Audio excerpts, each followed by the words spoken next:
August 6, 1945, 8:15 hours, deep beneath the Imperial Palace in Tokyo, within a bunker shielded by 90 feet of reinforced concrete, the air hummed with the machinery of a war already lost, though few within dared to say it aloud. The Imperial General Headquarters had become a place where denial wore the uniform of discipline. Maps covered the walls, marked with red pins stretching across the vast Pacific, once the reach of an empire, now the map of its retreat. The ceiling fans turned slowly, stirring cigarette smoke that hung like fog over the assembled staff officers. Field Marshal Shunraku Hata, stoic and weary, began the day's intelligence briefing as he always did, the ritual of managed decline. Reports from the Philippines, from Okinawa, from the home islands themselves, every update a quiet obituary for another fragment of Japan's strength. Then, precisely at 8:15, the steel door burst open. Lieutenant Colonel Tetsushi Yamamoto, a communications officer, stumbled in without bowing, an unthinkable breach of military etiquette. His face was pale, his hands trembling around a piece of paper that looked almost scorched from the teleprinter. "Sir, a transmission from Hiroshima." Every eye turned toward him. Hata's voice, hoarse and controlled, cut through the room. "Read it." Yamamoto's voice shook as he spoke. "Entire city destroyed by single bomb. Blast radius exceeds all previous bombardment. Unknown weapon type. Casualties, catastrophic. Request immediate." He stopped. The transmission ended mid-sentence. The line had gone dead. Silence fell. For a moment, no one breathed. General Yoshijiro Yumizu, chief of the Imperial General Staff, took the paper from Yamamoto's hands. He read it once. Then again.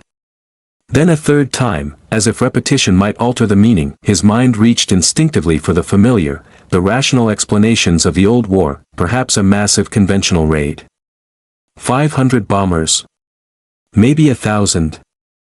Perhaps the Americans had found a way to ignite an entire city with incendiaries at once, but even that, even the nightmare of Tokyo's firebombing, could not explain a city simply gone. Within minutes, the room buzzed with speculation. Admiral Toyoda, chief of the Naval General Staff, crossed to the massive wall map that dominated the far side of the room. His intelligence team had tracked every American operation in the Pacific with near fanatical precision. He knew the rhythm of their attacks, formation sizes, approach routes, bomb loads, expected damage patterns. 3 B-29s, he murmured, reading from the morning's radar reports. Not 300. 3. The word struck the room like a thunderclap. Impossible, someone muttered. A transmission error. But the pattern was unmistakable. 3 aircraft had crossed southern Honshu, one of them dropping something unknown, something the Japanese military had no language to describe. At 10 o'clock hours, reconnaissance planes sent to survey Hiroshima reported what they could not believe. From 150 miles away, a column of fire and smoke rose 40,000 feet into the air, a mushroom-shaped cloud glowing with pulsing colors of violet and orange. Pilots reported the air itself seemed alive, flickering with unnatural light. WWII 11:30, Foreign Minister Shigenori Togo received the first eyewitness account, a railway official, 15 miles outside the city, who had seen the flash. He described it as brighter than 1,000 suns. A single pulse of white light, then a shockwave that lifted trains from their rails. The city had vanished, replaced by a firestorm stretching to the horizon. Togo's secretary wept as she transcribed the testimony. BY 1400 hours, the Supreme War Council assembled in the underground chamber. The room, lit by a dozen shaded lamps, seemed smaller that day, as if the air itself had thickened with dread. Prime Minister Kentaro Suzuki took his seat at the center of the long table. His hands trembled slightly as he shuffled the reports before him. He had survived multiple assassination attempts for suggesting peace talks, and yet even now, surrounded by ruin, there were those who still spoke of victory. "Gentlemen," he began softly, "we must consider what this means." Before he could continue, General Anami, Minister of War and the most unyielding voice among them, spoke sharply. "American propaganda," he said. "They wish to terrify us. No weapon could do this. Hiroshima was destroyed by conventional bombing, nothing more." Admiral Toyoda interrupted him, a breach of etiquette so severe it silenced the entire room. 3 aircraft, Anami-san. We tracked them. Our observers saw them. There was no error. 3. The words hung heavy. Even Anami, iron-willed and unflinching, fell quiet. The truth pressed upon them like the heat of the underground air. America had unveiled something beyond comprehension. For 3 years, Japan's war strategy had been built upon a single faith, that spirit could overcome material. America might have more factories, more ships, more planes, but Japan's soldiers, its pilots, its sailors, would fight with a ferocity that machines could not match. The Americans, they believed, were soft, merchants, not warriors, yet in a single instant, the foundations of that faith began to crack. At 1600 hours, Colonel Hideaki Sato, intelligence officer and statistician, presented his analysis. His voice was calm, but his eyes betrayed fear. Gentlemen, he began, if this weapon is as described, if a single bomb can destroy a city, then our understanding of this war is obsolete. He laid out his figures. Since 1941, we have produced 6,450 tanks. The United States, 88, for 10. That we have built 15 aircraft carriers. The United States, 41. Their factories outproduce us 20-1 in steel, ammunition, and aircraft. He paused. But those were calculations of industry. This, he gestured to the report, this belongs to another world. If the Americans can destroy entire cities with a single weapon, then comparisons of material no longer matter. They are not fighting the same war we are. Foreign Minister Togo, pale and exhausted, added in a quiet voice, and if they have one such bomb, we must assume they have more. No one replied. The only sound was the ticking of the clock. For the first time, the High Command faced a question they had spent years avoiding. Had they ever truly understood America at all? Their entire doctrine had been constructed upon myths, carefully built to sustain confidence. Even as evidence to the contrary piled up, they had told themselves that America's industrial power was distant, clumsy, unfocused. That its democracy made it weak. That its people lacked the endurance for sacrifice. Now, those myths lay in ashes, just like Hiroshima. That night, in the corridors of the palace, rumors spread among aides and junior officers. Some whispered that the Americans had unleashed a sun captured in metal. Others spoke of divine punishment, a weapon conjured by gods. Colonel Sato sat alone at his desk, recalculating numbers that no longer had meaning. His pencil broke mid-line. He stared at the page, at the rows of production figures that once gave him comfort, proof that Japan was still fighting with honor, if not with parity. Now they looked like the writings of a madman, trying to measure a mountain with a ruler. That he whispered to himself, almost in prayer, we were wrong. We have always been wrong. Above ground, Tokyo remained quiet. Civilians went about their day, unaware of what had happened to Hiroshima. Official broadcasts spoke only of new damage from enemy bombing. But within the heart of the empire, every man in that underground room knew the truth. Something had changed, not just in the war, but in the world. A power had been unleashed that defied imagination, a weapon that made the samurai's courage, the pilot's sacrifice, the nation's faith itself, meaningless. The illusion of control was gone, and as night fell over Tokyo, General Anami, once the loudest voice for resistance, sat in his quarters, staring at the faint glow of the horizon. Somewhere to the west, a city no longer existed. He whispered into the silence, if this is true, then the empire has already fallen. Outside, the cicadas screamed into the humid August night. August 7, 1945, Tokyo. Dawn crept over a city that no longer believed in dawn. The capital awoke to a silence far heavier than any air raid alarm.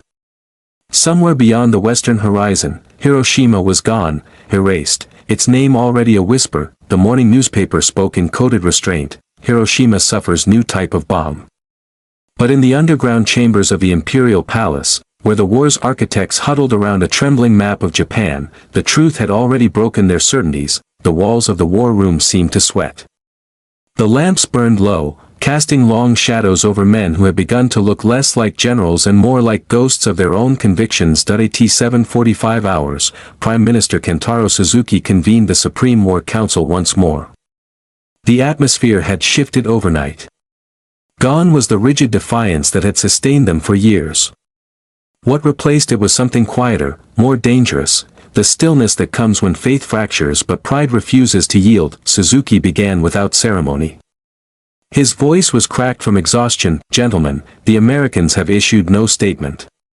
But our reconnaissance confirms, Hiroshima no longer exists. The city was not burned, it was erased. A single cough broke the silence. General Anami, who the day before had dismissed the event as propaganda, now avoided every gaze.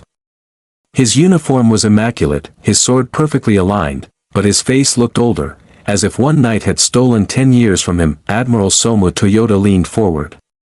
We must assume this weapon is atomic. The Americans have been studying such power for years. Our intelligence underestimated the scale of their efforts. Atomic? Anami's tone was bitter. A theory. Nothing more. No longer a theory, Toyoda said. Hiroshima was its proof. In the corner, Foreign Minister Shigenori Togo opened a folder containing intercepted American reports. His trembling hands turned the pages slowly. These were fragments gathered from neutral embassies, foreign broadcasts, whispers from Switzerland and Sweden. He read aloud. Washington claims a single bomb destroyed Hiroshima. The President of the United States states that it is a weapon harnessing the fundamental power of the universe, the energy that binds the stars. No one spoke. The phrase hung in the air like smoke, the energy that binds the stars. Even hardened soldiers felt the chill of that description. This was not simply warfare, it was revelation. Anami clenched his fists. If this is true, then Japan faces annihilation. But surrender is not an option. Better death than humiliation. Togo turned to him sharply. And what of the civilians? Of the emperor himself?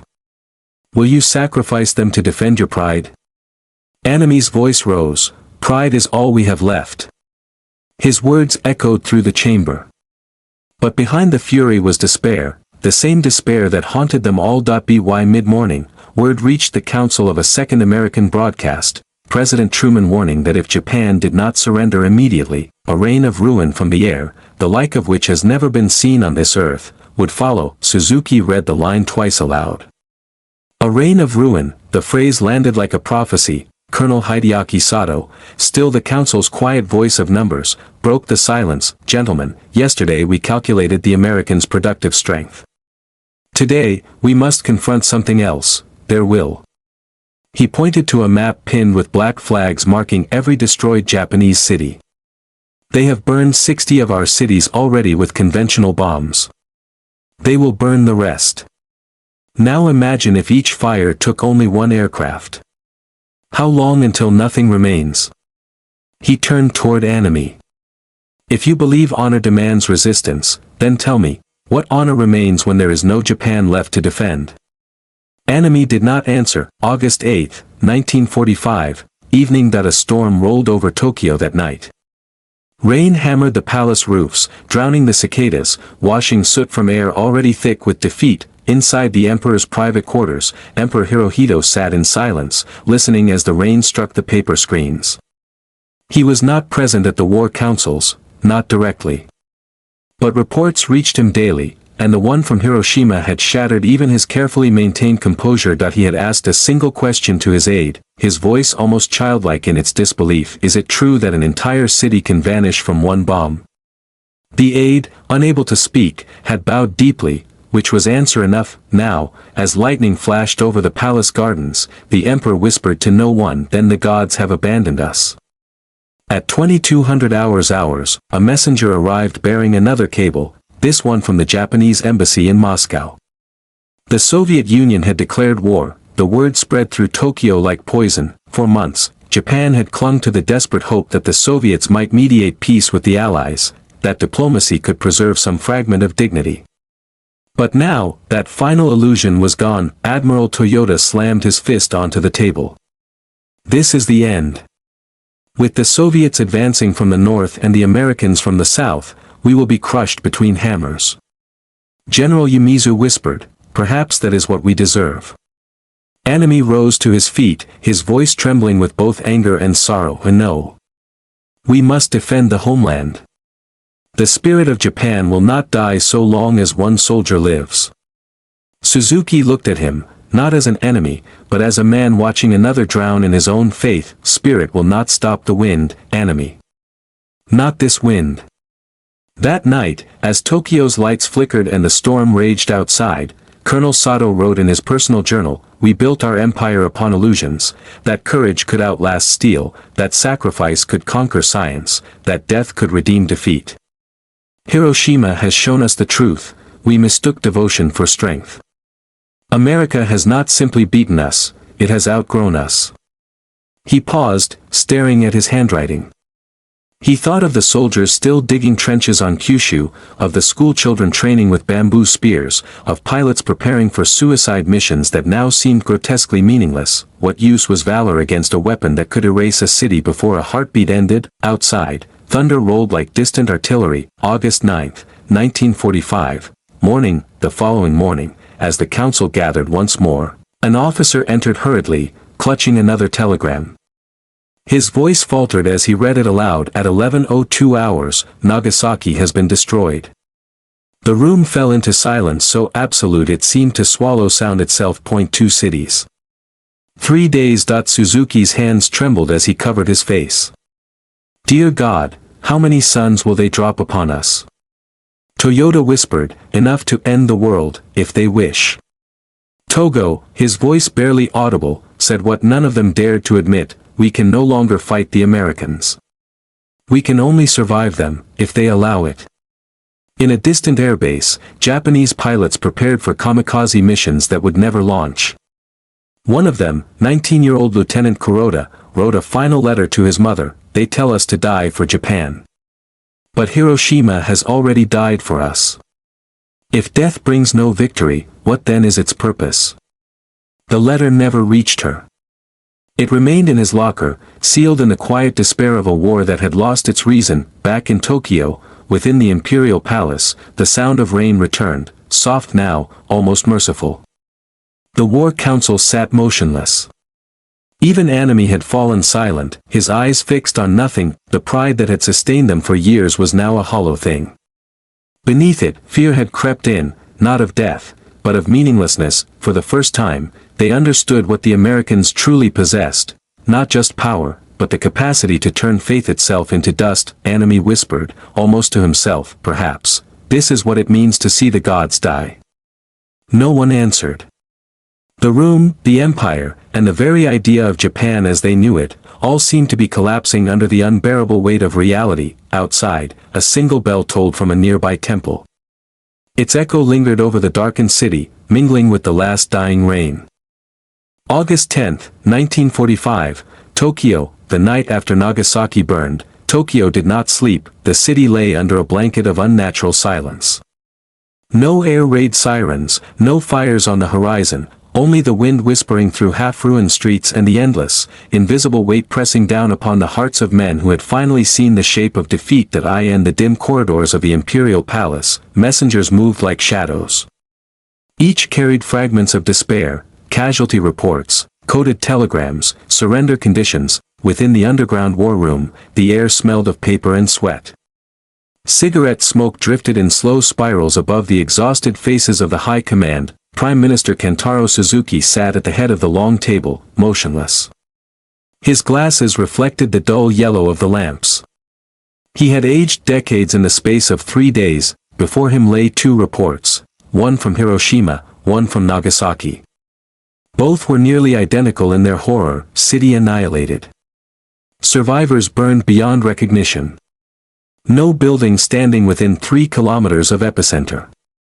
Estimated deaths exceeding 100,000. He read the lines over and over, as if repetition could dull their truth. At last, he whispered, we are witnessing the end of the world, our world. General Anami, Japan's Minister of War, sat opposite him. His uniform was immaculate, his sword resting across his knees. Yet his eyes were bloodshot, hollow, and, he repeated softly. Perhaps. But not surrender. Not yet. His voice was steady, but his soul was trembling. For years, Anami had been the embodiment of the samurai spirit, duty without hesitation, loyalty without question. To surrender now would be to deny everything he had ever believed. The emperor's will must prevail, said Foreign Minister Shigenori Togo, his voice shaking. And His Majesty wishes peace. Anami's jaw tightened. Peace. He rose from his seat, his voice suddenly thunderous. Peace under occupation. Peace without sovereignty. Peace without honor. That is not peace, that is annihilation of the soul.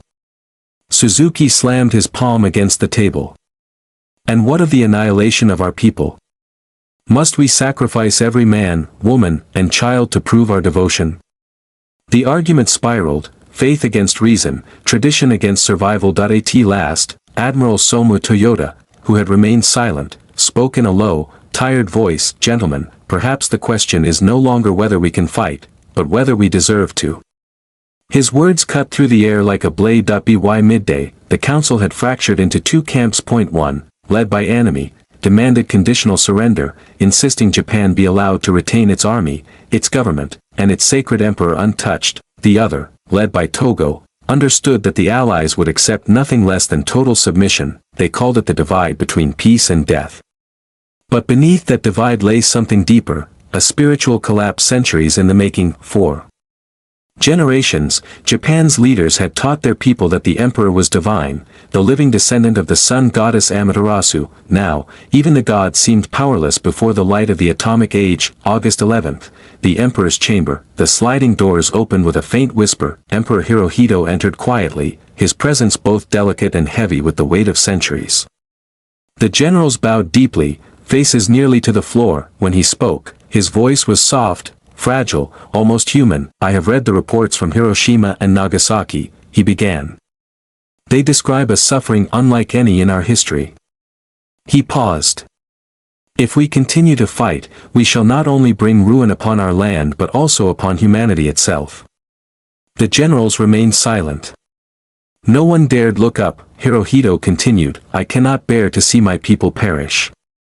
It is my duty to save them, even if that means enduring the unendurable."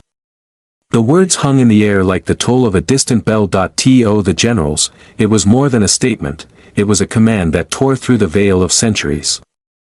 For the first time, the divine voice had spoken in favor of surrender, and in that moment, many of them felt the world tilt beneath their feet. Later that evening, Anami sat alone in his quarters. His sword rested on the tatami beside him. Outside, the faint sound of rain tapped against the window, gentle, persistent, like the whisper of ghosts that he opened a letter he had written but never sent. It was addressed to no one, perhaps to himself, perhaps to the emperor. "We built this empire upon honor, and now it falls under the weight of reason. Perhaps this is justice. Perhaps it is mercy. I do not know which I prefer." He set the letter aside, then reached for a bottle of sake. The drink burned as it went down, but it could not burn away the thought that haunted him: if surrender saves Japan, then resistance destroys it. Yet if I surrender, what am I? That night, the Imperial Conference was held, an event of unprecedented gravity. Never before in Japanese history had the emperor himself spoken directly to his ministers in such a gathering. At exactly 2350, Hirohito entered the war chamber, his white robes glowing faintly in the dim light. The 6 men of the Supreme Council rose and bowed deeply, but he motioned for them to sit. The clock ticked. Rain whispered against the roof. Hirohito's words were calm, measured, yet carried the quiet thunder of a world ending. "The enemy has begun to use a new and most cruel bomb, the power of which to do damage is indeed incalculable.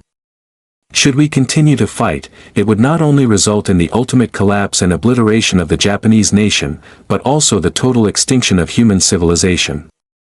He paused, and in that pause, history itself seemed to hold its breath. "This is why I have resolved to accept the terms of the Allied Declaration." No one moved. For the first time, the emperor had spoken not as a god, but as a man who could no longer bear to watch his people die. Togo's eyes filled with tears. Suzuki bowed so deeply that his forehead touched the table, but Anami simply closed his eyes. In that instant, something broke within him. The final fragment of the code he had lived by. August 12th, the quiet revolt, even as the emperor prepared to announce surrender, a storm brewed within the military ranks. Younger officers, enraged by what they saw as betrayal, whispered of rebellion, a coup d'état to prevent capitulation. They called themselves the Kyujo faction. Their goal: seize the palace, destroy the surrender recording, and preserve Japan's honor through eternal resistance. That night, Anami learned of their plans. His officers waited for him to join them, but instead, he stood before them and said only, "The emperor's word is law. To defy it is to destroy Japan from within. I will not allow that." His tone was quiet, almost weary, but final. When they left, he returned to his quarters and sat beside the letter he had written the night before. The candlelight flickered, reflecting off the steel of his blade. He whispered, "I will obey His Majesty. But I cannot live to see it." August 14th, the night of shadows. In the darkness before dawn, the Kyujo conspirators made their move. They stormed the palace, cutting phone lines, surrounding the gates, and searching desperately for the emperor's recorded surrender message, but fate did not favor them. Loyal guards hid the phonograph disc within a basket of laundry, smuggling it out of reach. While chaos unfolded in the halls above, Anami sat in silence, dressed in his ceremonial uniform. He placed his sword before him, bowed deeply toward the imperial palace, and whispered, "May my death cleanse my disloyalty." At 4:40, he took his own life, a final act of devotion to an ideal that no longer existed. Outside, the rain began to fall again. August 15th, 1945, noon. Across Japan, loudspeakers crackled to life. Citizens gathered in silence, confused and anxious. Few had ever heard their emperor's voice before. The air was heavy, the heat oppressive. Then, through the static, came the voice of a man both regal and fragile, distant yet deeply human. "Endure the unendurable, bear the unbearable." The words flowed like a lament across a nation on its knees. The emperor's voice trembled as he spoke of surrender, of saving lives, of rebuilding from ashes. Mothers wept. Soldiers stood frozen. Children clutched their fathers' hands, sensing history passing like a storm. In that moment, every illusion of divine invincibility vanished. The war was over, and for the first time, the Japanese people understood what their leaders had only begun to grasp days earlier, that power was no longer measured by courage, but by knowledge, not by devotion, but by understanding. The empire had fallen, but in its fall, a new Japan was being born, one humbled by destruction, yet still reaching toward survival. As the emperor's voice faded, Tokyo's skies opened once more. Rain fell upon the city, gentle, cleansing, eternal. Colonel Sato stood at the palace gate, watching the drop strike the stone. He whispered to himself, "Perhaps this rain is not mourning, perhaps it is forgiveness." August 15th, 1945, the day the war ended. When the emperor's voice faded from the radios, Japan fell into a silence unlike any it had ever known. It was not the silence of peace, nor the quiet of mourning. It was something deeper. A vast emptiness where sound itself seemed to hesitate, unsure what it meant to exist in a world that had suddenly stopped fighting. In the cities, people stood motionless, staring at the loudspeakers long after the broadcast ended. Farmers dropped their tools in the fields. Mothers held their children tightly, as if afraid they might dissolve into the air. Soldiers, once the living symbols of Japan's divine mission, sank to their knees in the dust. From Hokkaido to Okinawa, from the ruins of Hiroshima to the ashes of Tokyo, the empire lay suspended between disbelief and grief. The unthinkable had happened, the emperor had spoken, and his command was surrender. In a small Tokyo apartment, Lieutenant Kuroda's mother listened to the radio with trembling hands. Her son's final letter, the one he had written before his doomed kamikaze mission, rested on her lap. As the emperor's voice filled the room, she finally unfolded it and read the words for the first time. "If death brings no victory, what then is its purpose?" Her tears fell silently upon the page.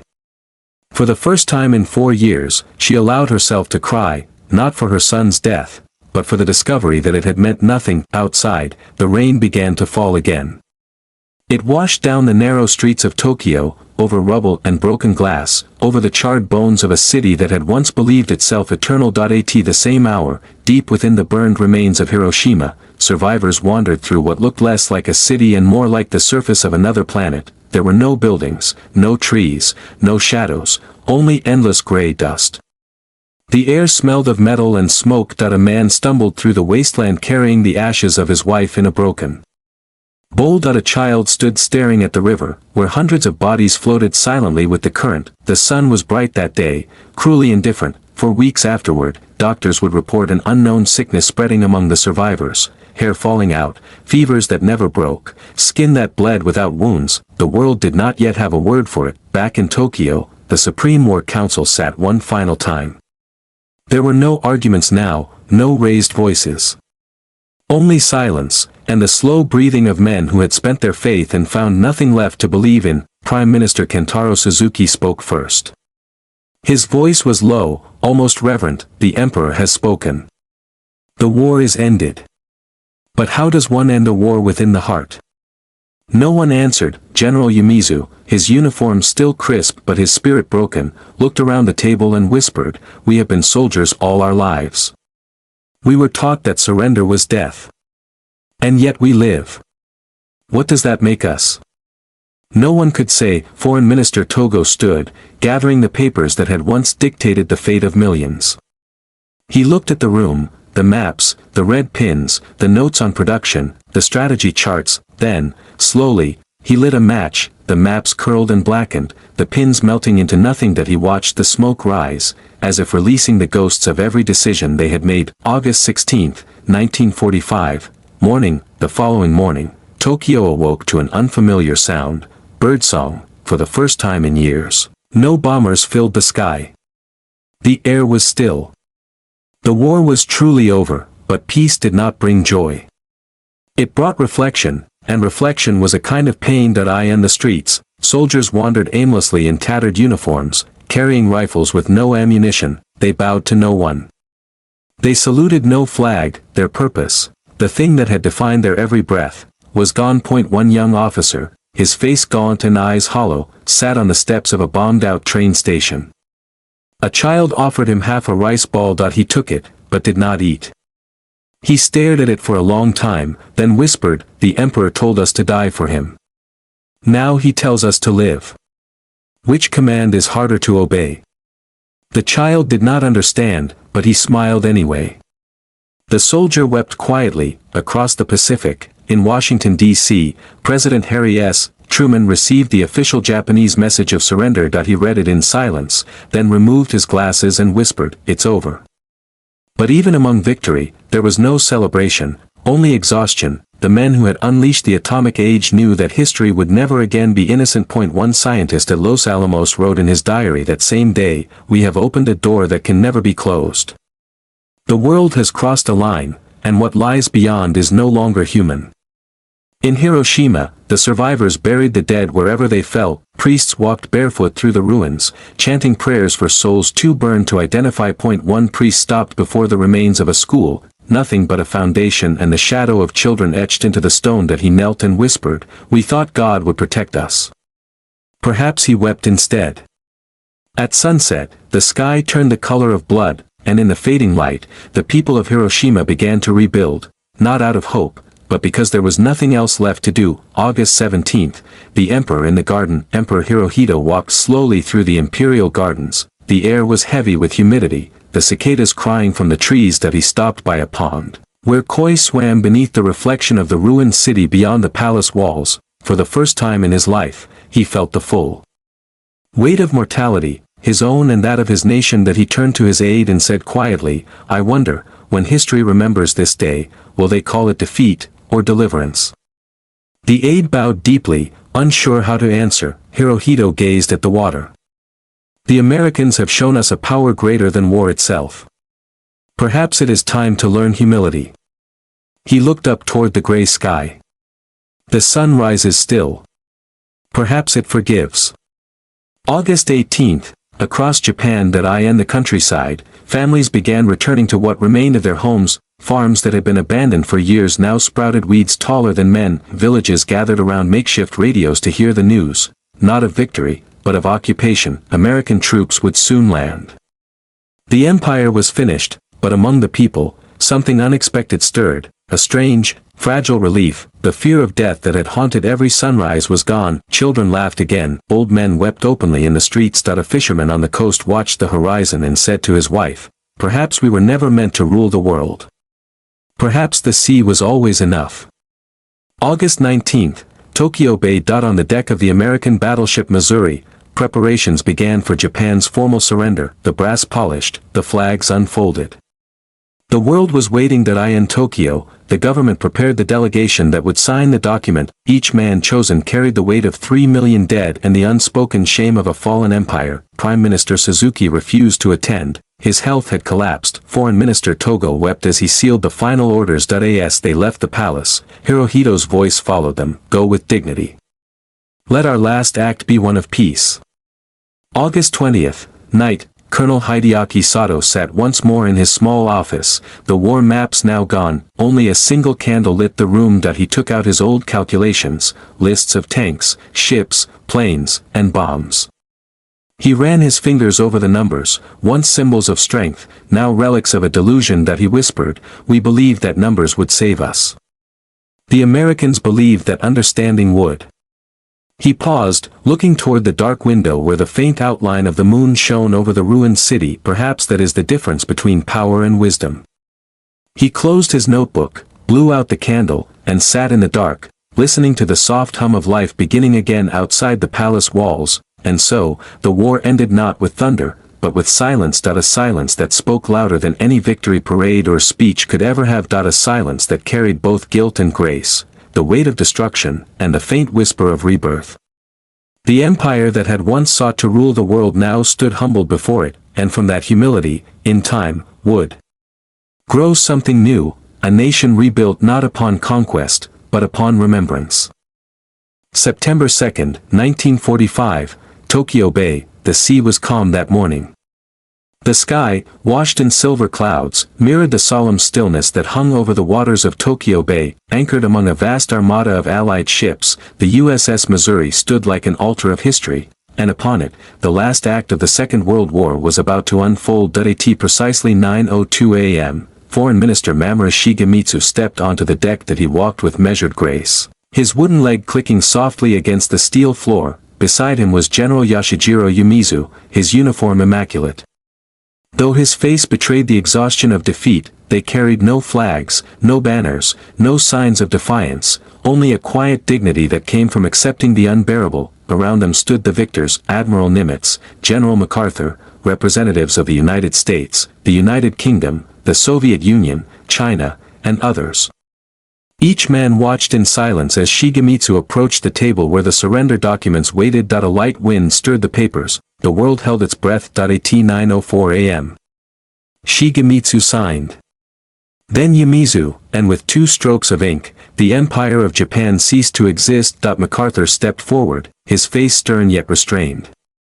His voice carried across the deck and through the radios of the world. "It is my earnest hope, indeed, the hope of all mankind, that from this solemn occasion, a better world shall emerge, one founded upon faith and understanding, one dedicated to the dignity of man and the fulfillment of his most cherished wish, for freedom, tolerance, and peace."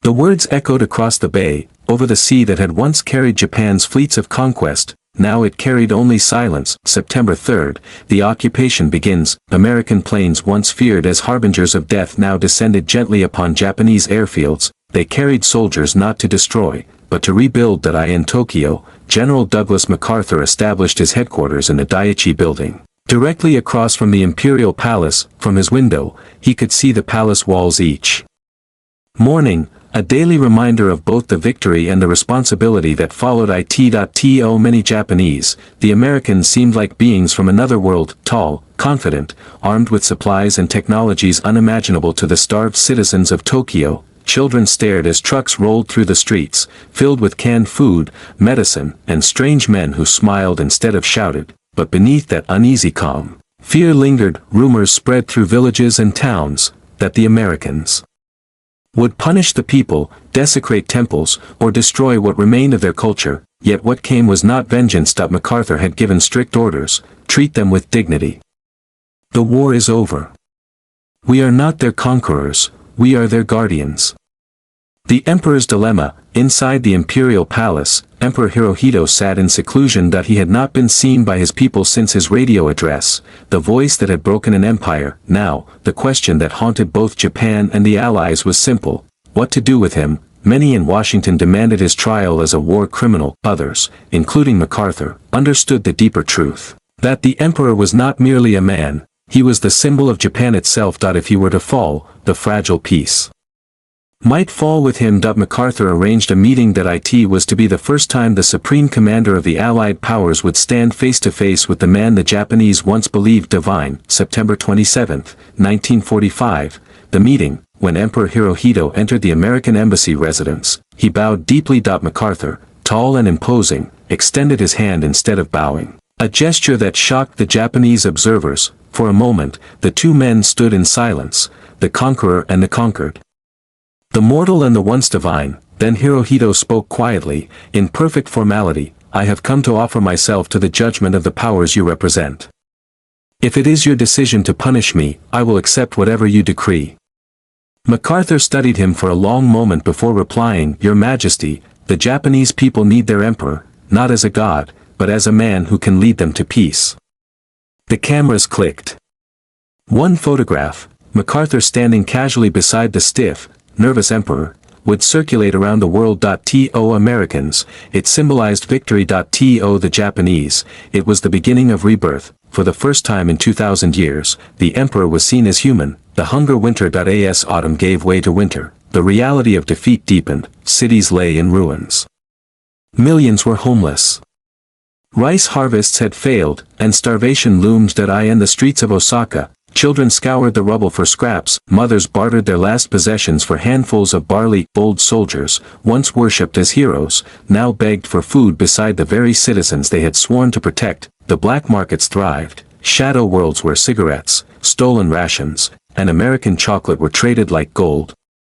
But amid this hardship, something extraordinary began to happen. The people, stripped of everything, humbled beyond pride, began to help one another. Villagers shared their meager harvests. Teachers reopened schools in burnt-out classrooms, women stitched clothing from old uniforms, artists painted again. Musicians played in the ruins. From ashes, the soul of Japan began to stir, rebuilding the nation. MacArthur's administration set in motion a transformation unprecedented in history. The Imperial Army was dissolved. The secret police disbanded. Censorship, once the emperor's tool of control, was replaced with a new freedom of speech. Land reforms gave property to the farmers who had tilled it for generations. Women were granted the right to vote, and most astonishing of all, a new constitution was written, one that declared, we, the Japanese people, forever renounce war as a sovereign right of the nation. When this was read to the emperor, he nodded slowly. It is as it should be, he said. The sword has brought us ruin. Let words and work now guide us.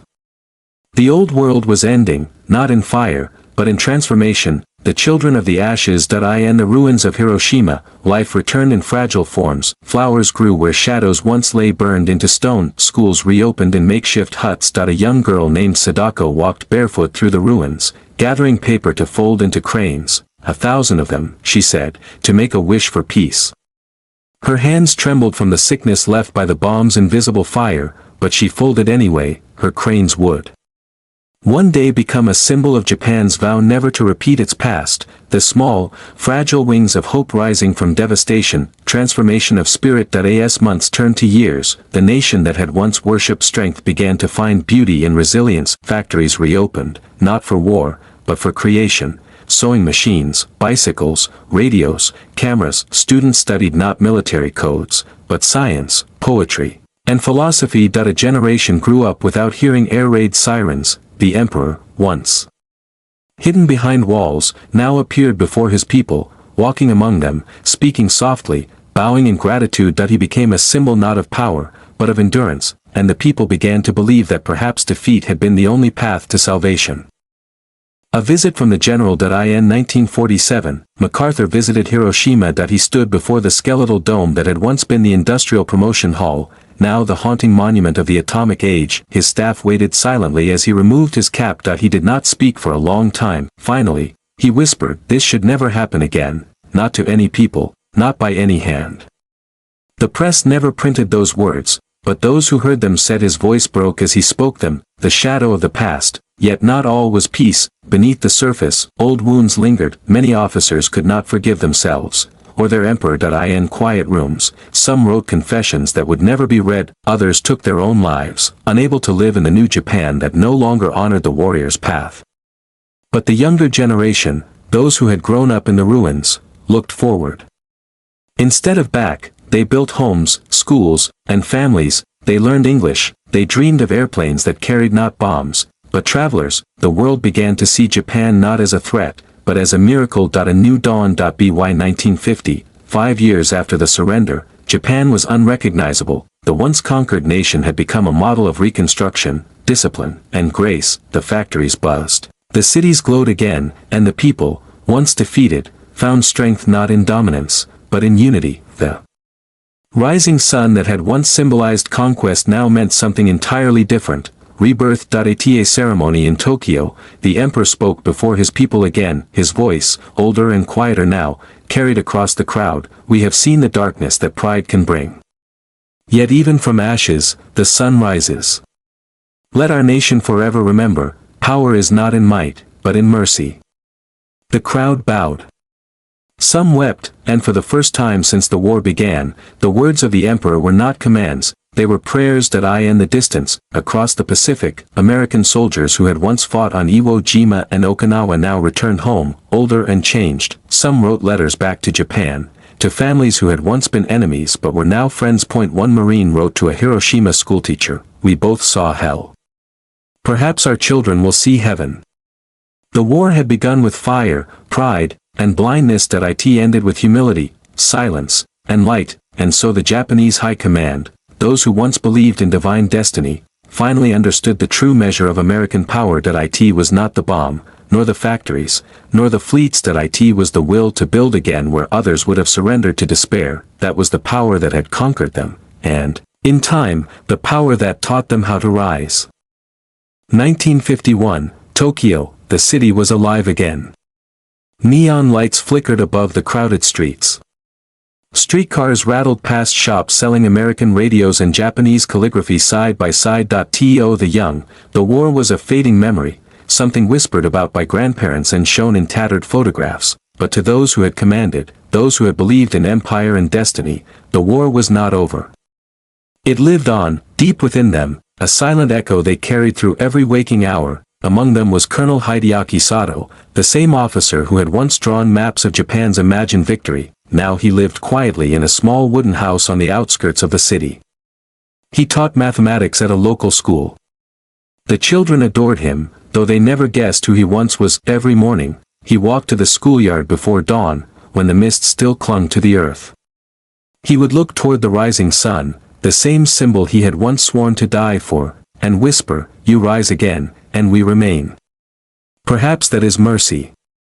The trials, across the city, in the grand building once used by the Japanese military command, the Tokyo War Crimes Tribunal reached its final verdicts. The courtroom was packed, rows of spectators, reporters, and guards. 11 judges from nations across the world sat behind a long oak bench. Before them stood men whose orders had once shaken the world, generals, admirals, ministers, and ideologues. They faced not only judgment from their conquerors, but from their own history. One by one, sentences were read. Some men wept, some shouted that they had acted for the emperor, others bowed their heads and said nothing at all. When it was over, 7 were condemned to hang. Yet even as the gallows were prepared, MacArthur ordered that the trials be conducted with dignity. "There will be no revenge," he said. "Justice must be clean, or it becomes another form of war." The executions were carried out in silence. The world moved on, but in Japan, a shadow remained. The letters of the fallen. In the years that followed, thousands of letters from the front lines were found, buried in boxes, hidden in walls, forgotten in drawers, letters from soldiers who had never returned. One such letter, found in the ruins of a family home in Kyoto, read, "If Japan should fall, do not hate the enemy. Hate only the blindness that led us here. Tell our children the truth, that courage is not obedience, and loyalty is not silence." That letter was later published in a school textbook. It became a quiet anthem for a generation determined never to forget. The Return of the Soldiers. By 1952, hundreds of thousands of Japanese prisoners of war were returning home from camps across Asia and the Pacific. They came back older, broken, and silent, men who had seen the empire dissolve not in glory, but in hunger and disillusion. Some found their homes gone, others found their families waiting, yet unable to recognize the ghosts that returned. At train stations, reunions played out in whispers and tears. Children stared at fathers they could not remember, wives held men who no longer spoke, yet amid the sorrow, there was something unspoken, forgiveness, tentative but real, the emperor's new voice. In 1952, the occupation officially ended. Japan regained its sovereignty. On that day, Emperor Hirohito spoke once more to his people, not as a divine ruler, but as a man who had walked through the ruins of his nation and seen both its folly and its endurance. His voice was calm, almost fragile. We have seen the depths of despair and the heights of renewal. From our suffering, we have learned the preciousness of peace. May this generation, and those who follow, never forget the cost of arrogance. For the first time, the people did not bow out of fear. They bowed out of respect. Across the ocean. In America, veterans of the Pacific War lived their own echoes. Some found peace in family and work, others awoke at night to the sound of phantom sirens or the imagined roar of engines over Iwo Jima. But a strange reconciliation began to grow between the two nations. Former enemies wrote to one another. American soldiers who had once fought at Okinawa sent money to rebuild Japanese schools. Japanese mothers sent folded cranes to American widows. The shared trauma began to bind rather than divide, and out of that bond, a friendship took root, cautious at first, then genuine, then unbreakable. The scientists and the shadow, far away, in the deserts of New Mexico, those who had built the atomic bomb continued their own reckoning. They spoke quietly in halls of power about the weapon that had ended one war but could end all wars. Robert Oppenheimer, the man who had seen the first atomic fire, gave a speech that echoed across both nations. The physicists have known sin. And this is a knowledge they cannot lose.